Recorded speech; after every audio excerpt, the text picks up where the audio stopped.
to explore all different techniques that I can use in a painting. I've tried techniques such as alla prima and impasto, but my two favorite to use are to use an underdrawing and to use chiaroscuro. Today I will be talking about what an underdrawing is, as well as what the chiaroscuro process is like. Then I will show pictures of stages of my painting to help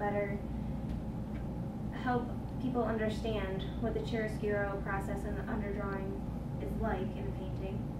And then I will do a mini critique of my painting entitled Exposure. What is an underdrawing? Well, it's basically what it sounds like. It's a drawing underneath a painting. Some people think of it as a sketch, but I don't know if I like to use that word, because some sketches can be more gestural. But an underdrawing for a painting typically needs to be very detailed. It's like a guideline, something for you to go off of, instead of you just going in the dark painting. The chiaroscuro process is the other process that I mentioned earlier. It's the one that I use for my painting Exposure. The chiaroscuro word brings to mind three other words: light to dark. Typically, in the traditional chiaroscuro way, you start out by doing an underdrawing, like I did. Then you go over it with a transparent brown, and then you pick out the highlighted areas and you paint them white. Actually, you paint the whole thing white, which sounds kind of crazy, but you don't do it as an opaque painting. So you can actually see through the paint onto what you've drawn underneath it. In the chiaroscuro way, you also paint the shadowed areas as well. So you would paint black, like in mine.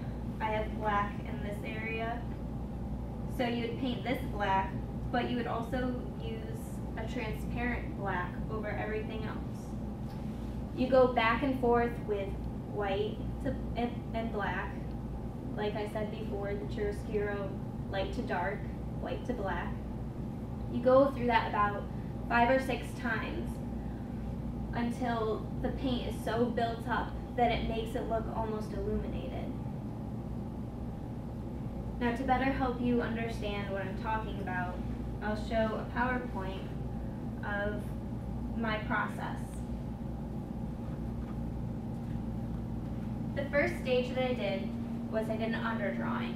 I used charcoal. I tried to add as many details as I could, and when I thought that I added enough, I went on to the second stage, which was the brown layer that I had talked about. You can see through the brown to what I drew before. That way it sets up a better essence of tone and value. It's more neutral rather than the big contrast of white and black. The third stage is I added whites. I did a close-up of the hand, this hand, and it shows how I painted white over everything. Even though you can see that the background was black in the charcoal and very dark brown when I went over it, I still went over it with white. The fourth stage is building up the whites. Everything in here, especially the stomach area and some parts of the hand, are very bright white because there's so many layers of white built up. Now I want to mention that I didn't do this in the traditional chiaroscuro fashion because I didn't add the blacks or the dark browns as well. I just did the building up the whites. But this still gives an overall essence of what it's like. The fifth stage, I added color washes. You can see that the background is more of a purple, which is typical in a painting. You do the background first and then you do the foreground image so you can make sure that you have fine lines and better details that way.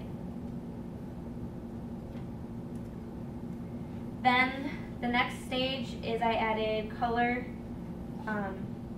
The color is semi-opaque, which means that it's not flat. You can actually see through it a little bit, but it's not as see-through as the brown would have been.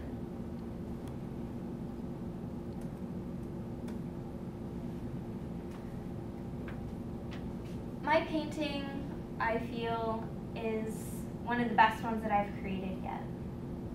Now, I'm an art education major, and when I'm a teacher, I don't plan on showing this to the elementary students or even the high school students because I'm not sure that the maturity is at their level. I think that this is a little bit of a more mature painting. So for a group of adults, I would say that this is something that I could show in maybe a gallery. I definitely think that this was the most fun painting that I've ever done.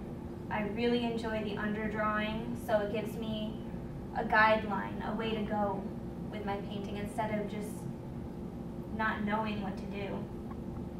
And I also like the chiaroscuro because it makes it feel like it's really popping, like it's almost illuminating off the surface. And one last thing before I go. I would like to thank my painting professor from this past semester, Kenneth Cobb. He's taught me everything I know about underdrawings, chiaroscuro processes, everything that I know about painting. And without him, I would be like a painter without the canvas. Thank you.